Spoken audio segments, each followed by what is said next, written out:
Okay, morning, ladies and gentlemen. As you can see on your screens, the topic for the discussion today is the position of the pressure reducing valve in the system.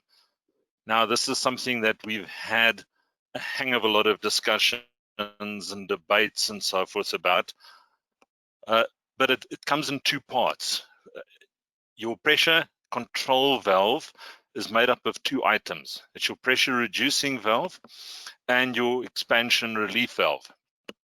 So we'll see today that you've got to keep both functions in mind when you are doing the installation.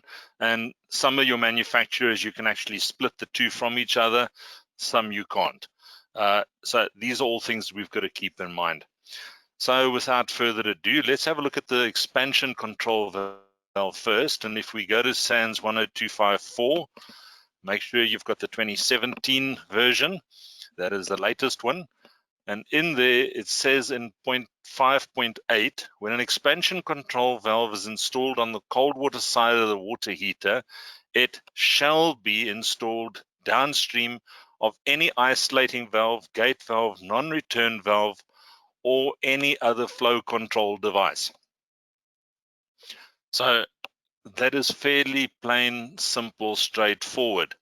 Now, I know some people are saying, yes, but if there's a ball cock in there, for instance, and it's in the open position, I'm not cutting off the expansion route, it doesn't matter.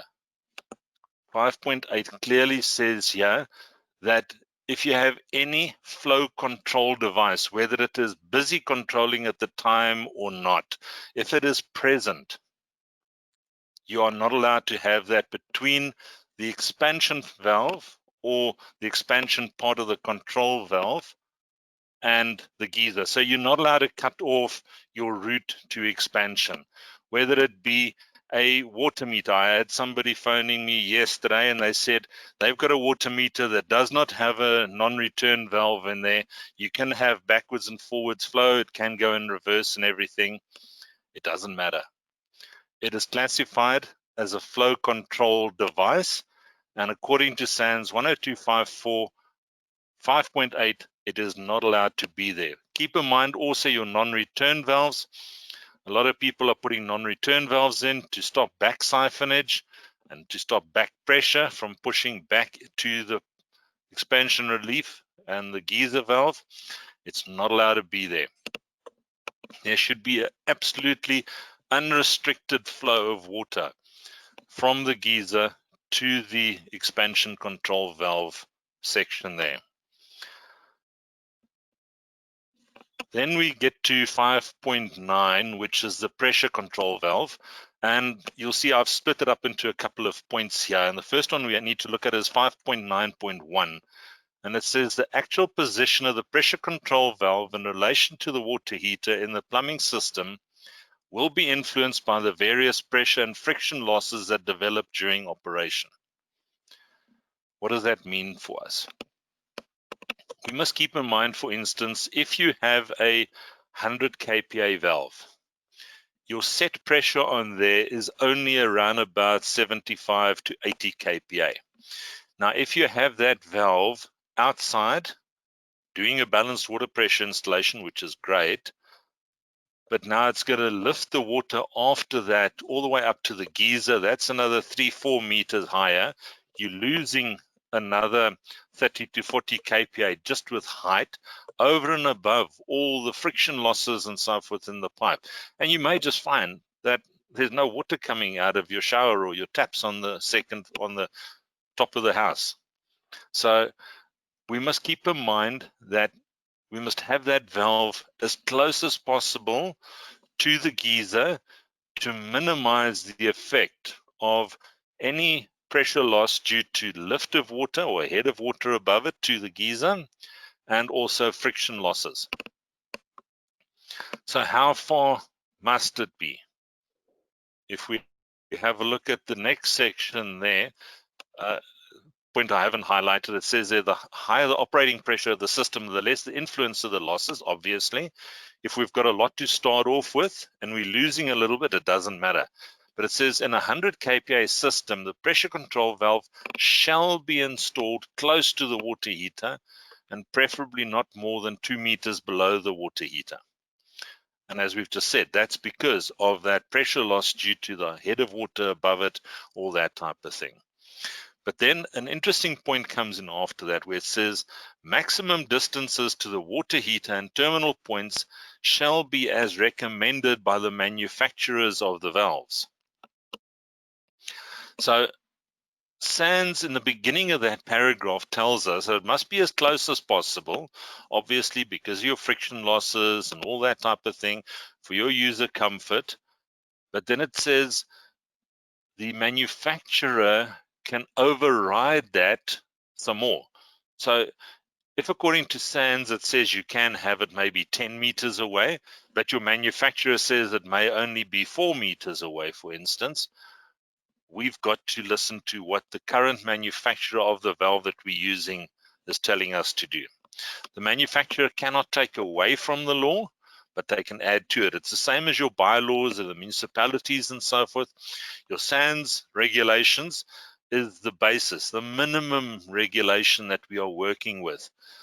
The bylaws can add to it, as also the manufacturers of the equipment that you're using. We can liken that to buying a car.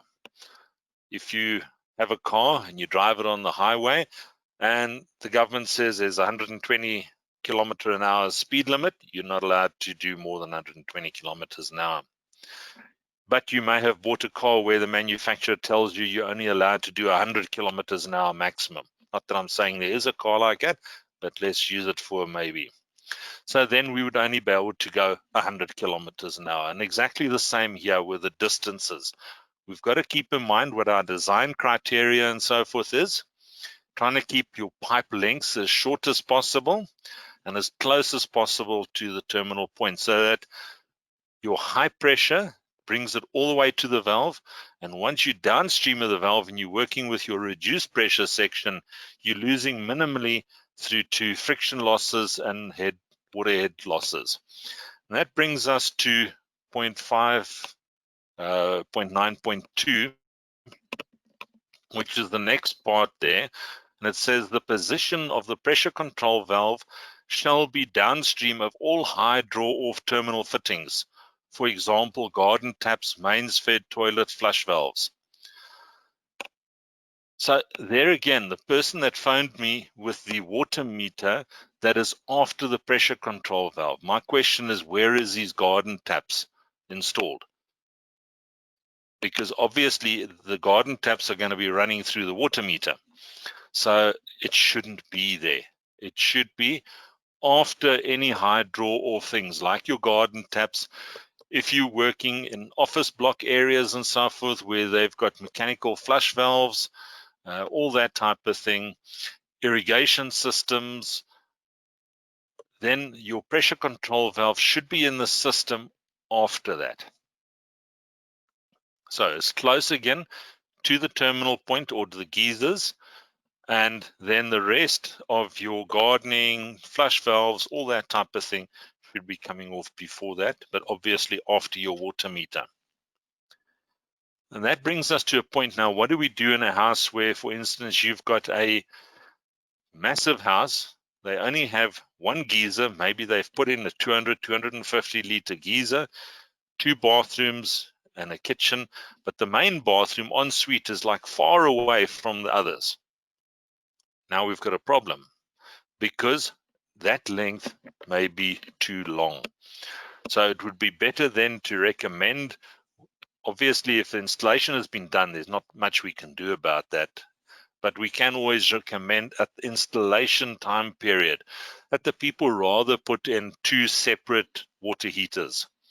One for the guest bathroom in that case, or the ensuite bathroom, and one for the other bathroom in the kitchen, which are closer together. It's got 2 benefits. One, you've got all your user comfort and so forth because you're losing minimal through to friction losses.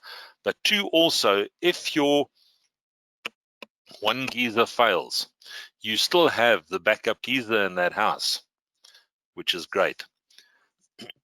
That brings us also to the point where a lot of your insurance companies are now wanting you to put in an isolating valve near the geyser so that if the geyser has to fail for some reason or other, you can isolate that and the rest of the house has still got water. Now, what do we do now? One, we can't just move the valve up to the top and then we don't have balanced water pressure. But if we put it further away to balance it, then there's now an isolating valve in between. Well, in that case, we would have to cut in another T-piece near the vacuum breaker on the anti-siphon loop and just put in a separate expansion control valve in there. What pressure rating should that valve be? It should be the same as what your geyser valve is. So your relief valve and your pressure reducing side has to match. So even if there's an isolating valve in between, you must keep those matched. It can be a 600 geyser with a 400 kPa relief and a 400 kPa pressure control valve. But as long as those two match. Some of your manufacturers, as we said earlier on, you can actually split them, but on others, you're going to have to put in an extra isolating or pressure relief valve after that isolating valve. I know I haven't spoken for the 20 minutes that is allocated to me, but I think we're going to have a lot of questions. So if you do not get your question in and answered, the organizers will let me know afterwards and be able to get back to you. But you can also contact me at any stage on my contact details that you see on your screens at the moment there. Just to recap then, you have your pressure control valve, or if we have a look at all the control valves that go with the geyser installation, there's basically 5 units that must be present with all geyser installations. You've got your 2 vacuum breakers, one on hot, one on the cold. You must have a safety valve which comes with the geyser, and that must be the same pressure rating as the geyser. Then you have your pressure control valve made up of your pressure reducing valve and your expansion relief valve. These two must be the same pressure rating. They can be lower than the geyser and the TP valve rating, but they're not allowed to exceed the pressures. We're not allowed to have any flow control mechanism, whether it's in use or not, between the expansion part of that valve or a separate expansion valve and the geyser. So if you are putting in an isolating valve to be able to isolate the geyser when you're working on it, you must have a separate expansion relief valve at the geyser and then your pressure control further away.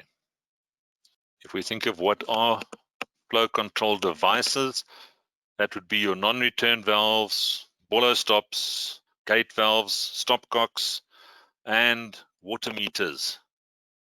Those are about the ones that I can think of currently that we would commonly find. But if you just logically have a look at anything that is on that line, if it is at all possible to stop the water flow from pushing towards the expansion relief valve, you have to move the relief valve or that control device. Thank everybody for their participation this morning. And I think, it's a topic that there has been a lot of unsurety about in the market. Let's see if we can sort this out and improve the quality of the plumbing installations and the safety on those installations as far as possible.